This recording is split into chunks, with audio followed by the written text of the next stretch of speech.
Blog Talk Radio. Welcome to Esquire Coaching Radio, where we help attorneys achieve unparalleled personal and professional success. And now here's your host, Ann Jenrette Thomas. Hello, everyone. Welcome to Esquire Coaching Radio. It's such a pleasure to be here with all of you today. As you know, Esquire Coaching is a national coaching and consulting company that's dedicated to empowering lawyers to happily succeed in the business of law. To that end, we discuss the full range of topics, from building business to getting a job to work-life balance, diversity, and everything in between. Today we have a very special guest who's going to talk to us about how to become a really trusted advisor and make an impression that lasts. In this conversation, we're going to be reviewing the ways in which lawyers can quickly become the trusted advisor with clients instead of just an attorney. Too often, lawyers are spending thousands of dollars on SEO, social media, and website design without ever giving a second thought to the customer's experience. But here is the hard truth. No one wants another service or product. They want an experience. And by delivering this experience, you are not only positioning yourself as distinct and different, but you're also validating your client's needs, which securely places you as a trusted advisor. And we have the brilliant Deborah Asseraf, who's the founder and CEO of Popcorn Productions, an experiential marketing company that helps lawyers, financial advisors, and others break through the noise and claim their spotlight through strong, fun, and innovative marketing strategies, as is evident by the company title, by the way. After working for 3 years at ABC Television coordinating large-scale galas and concerts, Deborah decided she had her fill of cookie-cutter events and started Popcorn Productions in 2013. Through a combination of laser-focused marketing strategies and creation of innovative exercises and interactive activities, Popcorn Productions helps serve professionals to stand out from the crowd. Deborah also hosts a bi-monthly women's networking event called PopEvents and writes for Epoch Times through her blog, Social Pulse. Welcome, Deborah. Thanks so much. Thank you. Great to be here. It's so exciting to be here. And let's just dive right in. What the heck is experiential marketing? I get that question a lot. So experiential marketing is not your typical marketing, because instead of just focusing on points of contact in the ways that you can contact your prospects or clients, looking at the way in which you can influence them. So it's creating different experiences that really create lasting emotions and triggers, where then there's going to be a reaction and they're going to want to engage further with you. Oh, I love that. So it's really very cognizant of the customer. Oh, absolutely. It's 100% catered to their needs, and really, if you do it properly, what ends up happening is they feel so validated because their needs are so met that you build instant loyalty and trust. Now, let's talk a little bit about, we cater to the legal profession. That's who our audience is. Why do you think lawyers in particular need experiential marketing? Well, too often I'll see lawyers just do even something as simple as in their sales or their business model, flat fee structures, where they'll just sell a contract, for example, for, let's just say, $1,500 for the ease of numbers. Well, what ends up happening is, because you're doing flat costs, and someone comes to you with a need and you say $1,500, their initial reaction is going to be to shop around to other lawyers and say, hey, can you do me a contract? Well, how much do you do it for? And really the lowest bidder wins, right? But if someone comes up to you and they say, oh, I need a contract, and you say, well, that's no problem. I can give you a contract, and actually I can give you more, because the way we work is that we also give you, a legal audit or a follow-up to make sure that we advise you properly, or a video on mistakes we always see business owner makes, or whatever it is, but you're delivering an experience along with your deliverable. All of a sudden, when that person turns around and tries to compare it to another pricing, it doesn't work. And they're going to keep choosing you and picking you time and time again. Oh, that makes a lot of sense. You know, it really, I can see the correlation in becoming a trusted advisor and this whole experiential marketing. Now, how do you think having an offline strategy compares to spending thousands of dollars in SEO, social media, and website design? You know, I feel really horrible for the small business owner and for lawyers. I mean, they have so much pressure on them to always be doing everything. And especially if you're starting your own firm, this can get really tough because you don't necessarily have the time to run a marketing campaign and do videos and spend $1,000 on SEO and then do your client fulfillment work and you have to juggle employees and like 10,000 other things. So, you know, I always say, you want to go for your low-hanging fruit first. There's no point in marketing yourself like a global brand if you're a small business law firm. There's no point because what ends up happening is you're putting all this money and all this engagement, but it's with strangers, and so you're not sure if you're going to ever see it back. Now, that's not to say that SEO and websites aren't important. They really are, especially for first impressions. If I'm going to meet you, the first thing I'm going to do is check out your website or your LinkedIn. So those are very important, but they stop there. You know, I'll work with law firms all the time who will spend thousands of dollars on SEO, but if we track the client journey and we see how long it takes to finally get a phone number and then we would call that law firm, they would actually fall on an automated voicemail. So not having an offline strategy in that sense really makes you lose a lot of business. Oh, wow. Okay, so this is fascinating. This offline strategy that you're talking about is basically the follow-up after somebody does a little bit of digging around and finds your website. Absolutely. Is that what you're talking about? That's exactly what I'm talking about. It's the way in which you interact with your prospects or clients throughout their journey. So whether you're presenting or pitching to them, are you just speaking at them? Are you making interactive? Is it a conversation? Are you listening? The way that they work with you once they hire you. How long until you come back in contact with them? How seamless is your process? Are you inundating them with emails? Are you actually picking up phone calls, or is there a rude receptionist instead? And how are you building loyalty? I mean, these are all questions that are so important for lawyers who are looking to establish themselves as trusted advisors.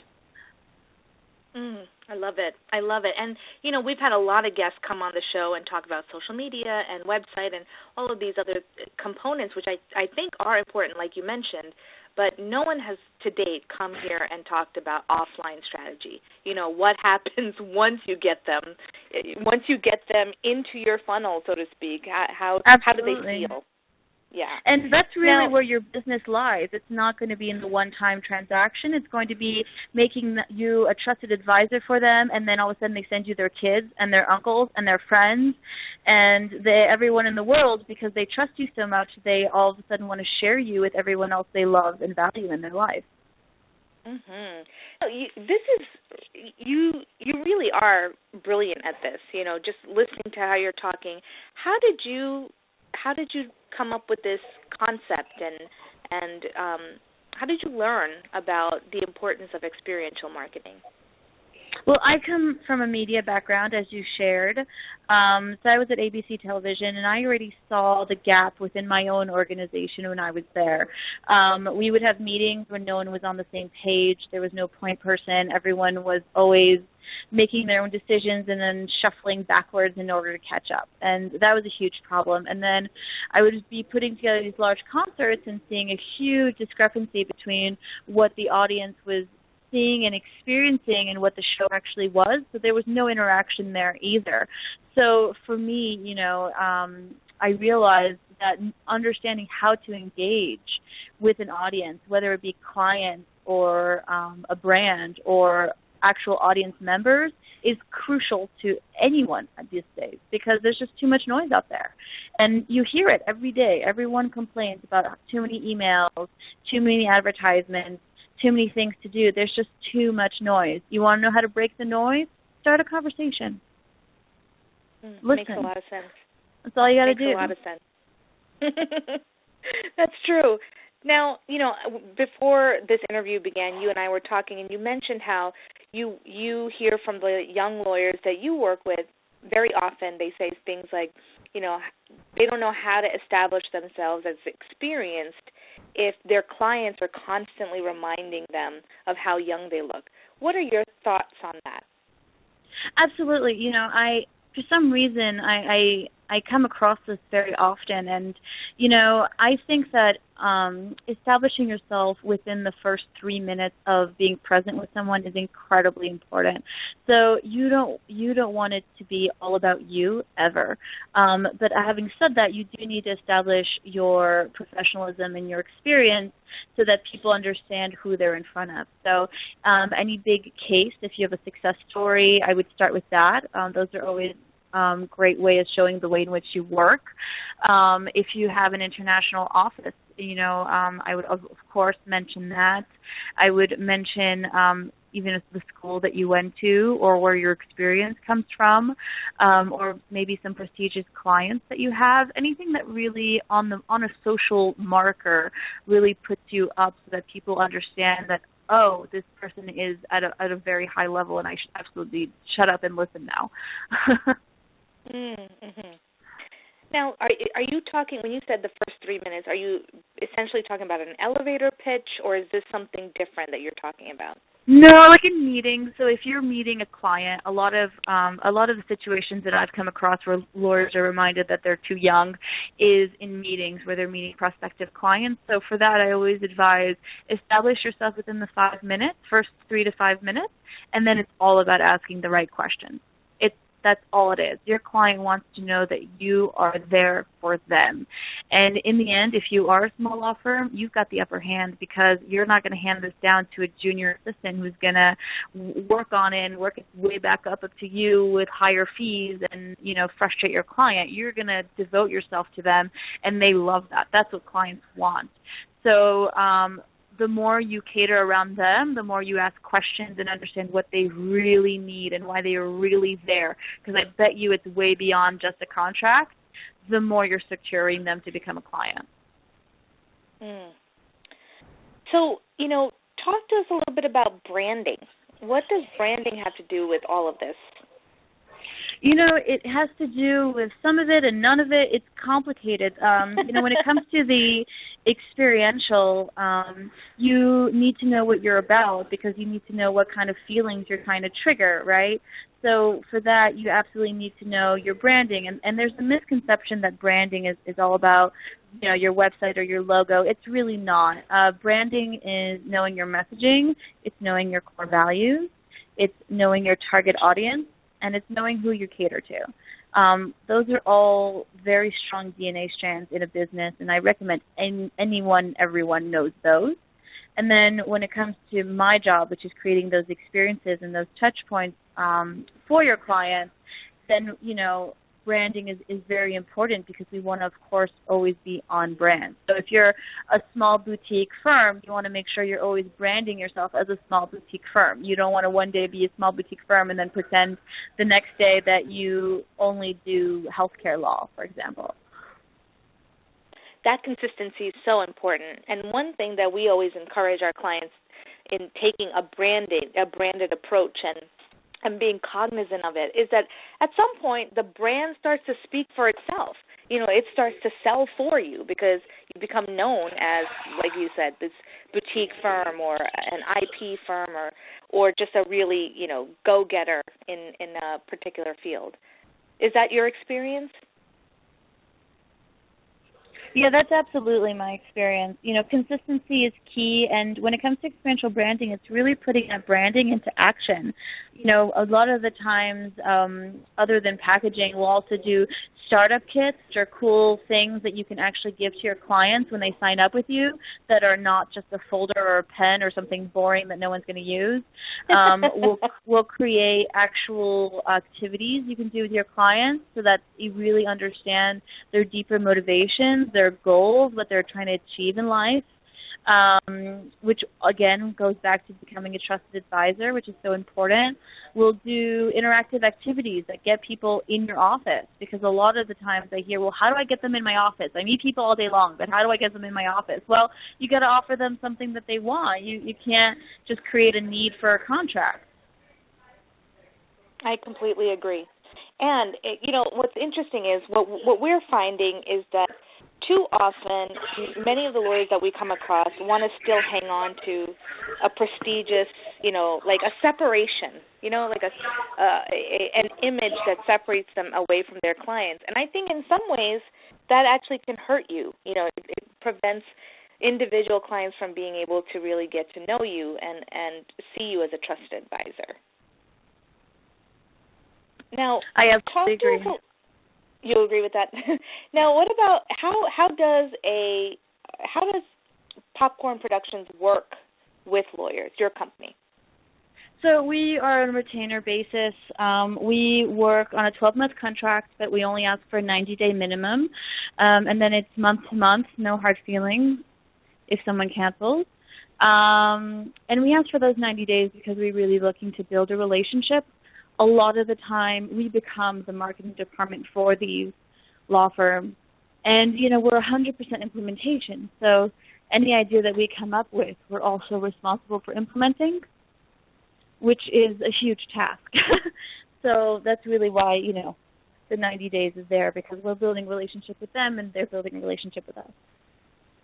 That is fantastic, though. I mean, I think one of the hardest things for a lot of people is, you can get a lot of great ideas, but then when it comes to implementation, especially for these types of activities, one of the biggest complaints that we hear is from attorneys across the board, whether they're in a law firm, like a large law firm, or whether they have their own firm. It's how do I make the time for all these business development / marketing activities when I still have to take care of all the client needs and so forth. Oh, yeah, it's impossible. They couldn't possibly. And that's why I would never be a strategy-only company. They're looking for an extra pair of hands, and I love being that for them. And so, we have a copywriter on staff. We have a creative designer on staff. And really anything that needs to be implemented is, from workshops to creating the actual workshops, to actually marketing the workshops, to creating email campaigns, creating fun infographics, spazzing up newsletters so they're not dull. Everything. We do everything for them. Oh, that's great. And I'm assuming since you already work with lawyers, you're aware of, the model rules of ethics and, just essentially some of the ethical restrictions for Of course, lawyers. And we would never sell a promo through the mail of discount on services or things like that. But we keep it decent, but we keep it fun. I mean, it's all about, I'll give you a great example. I had some business lawyers that I work with. They're a young firm, and they were looking to do incorporation seminar. And I said to them, absolutely not, you will not do that. And they said, well, why not? And I said, because it's so boring. Everyone and their mothers has been to this, and no one will come, and it's not interesting. It's not on brand for you guys. They're very young and modern law firm. That's their brand. And so for them, we did a pina colada party. The idea being that they don't mind. They're not old school. They're not just umbrellas to keep their clients out of the rain. They don't mind if their clients get a little wet, but they want to leverage their risk. And we did a whole speech around it and a whole fun activity around it, and people loved it. The response was wonderful. They got 3 clients out of the event. I mean, this is what people are looking for. And law can be fun. It really can. There are no rules against that. I totally agree. I totally agree, and this is what we're trying to. Your message is completely in alignment with what we're trying to do at Esquire Coaching.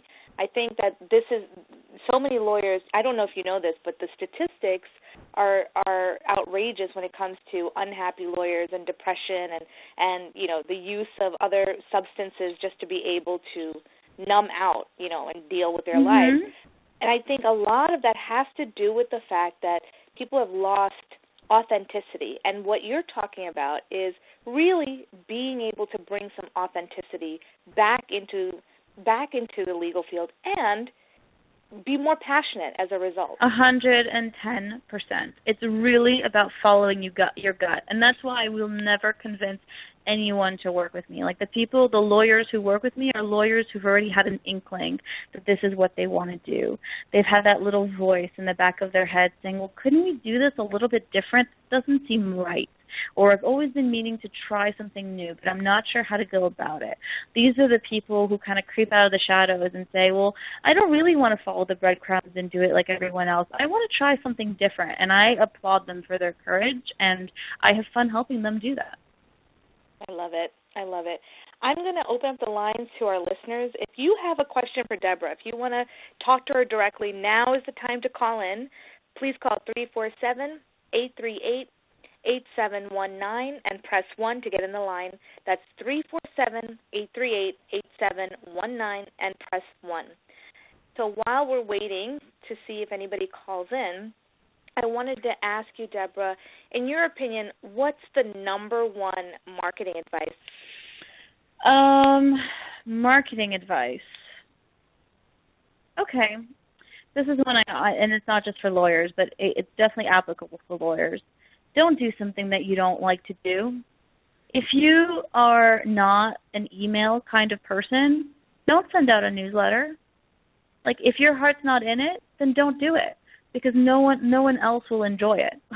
Do only the things that you're very passionate about and that you are, because that's what's contagious. That's what really gets people going for it. So if you're an in-person person, schedule a day in your calendar where you just do meetings. If you're a phone person, do phone calls, but don't think that you have to do it all, because it's not true. You just have to do what works for you. That is very sound advice, and actually quite contradictory to what is out there in the mass. You know, so for the annoying. Most part, everybody. Horrible. Well, I think that this is the challenge, is that, a lot of these marketing gurus that are out there talk about a system, one system, one way of doing things, and act as if that one way is supposed to work for everybody, and it doesn't. So it's really quite refreshing. Yeah, it's refreshing Absolutely. to hear. And, it's a sales tactic as well, because if you're telling people that they need to do 10,000 things and they're not able to juggle 10,000 things, then you know what? You're creating a job for yourself, because all of a sudden they need to hire a marketing person, they need to hire a social person, a branding person, a business coach, or whatever. I mean, like, this is how you create jobs. I mean, it's horrible to say, but it's the truth. It's true. It's true. I never thought about that aspect, but you're right. It is creating a demand, or keeping a demand in place by doing that. Mm-hmm. So, absolutely. Okay, this is a interesting question. Why popcorn? Why did you choose the title Popcorn Productions? So there's two reasons. The first one is there's a marketing term called having a popcorn moment, which was when ideas kind of just pop in your head. The second is because the food itself is extremely experiential. So every time you're going to eat popcorn, it's because you're about to experience something. You're at the movies, you're at the carnival, you're going to the fair or the zoo. So it's the popcorn popcorn is a food that's deeply linked to experiences. Oh, that's brilliant. I was very curious, because it's a fun, it's a fun title. Oh, and it's fun, and we love fun. We are fun ambassadors. I love it. Well, I don't see any callers that are coming on the line, but I wanted to ask you, how can our listeners reach you if they wanted to talk to you directly or find out more about your company? Of course. They can they can just email me. It's probably the easiest way at info at popcornprod, that's popcornprod.com. If they email me, I'll be more than happy to speak with them. And, I will always encourage them to join our list. We do this really fun thing called Pop of the Month, where every month we choose one person out of our list who gets free handmade salted caramel popcorn delivered to their door, and who doesn't want to wake up to fresh popcorn? That's true. Love it. I love it. So, thank you for all the wonderful wisdom that you've already shared. Is there any other final thoughts that you have that you really want lawyers to understand so that they can truly be seen as a trusted advisor and make a lasting impression? Yeah, speak with your heart, not with your mind. Very well said. Speak with your heart, not with your mind. Well, this has been a really fantastic, energizing, interview. I know I'm pumped. I feel excited to know that you're out there doing this, and I'm really excited to know that lawyers are part of your market already. Because your message is completely in alignment with what we here at Esquire Coaching preach. We talk about having a very authentic and holistic experience, and being who you are, and showcasing it. And your company really helps them to do that. Absolutely. Thank you again for the opportunity. Thank you so much. And everyone, next week, please join us while we talk about. We're going to talk about a number of different interesting things related to improving your brand and your appearance next week. In the meantime, please tell us what you think on our social media sites. You can find everything on www.esquirecoaching.com. Tell us what ahas you had from this radio interview. Tell us what you took away that really made a good impression on you. All right, until next week, everyone, be well.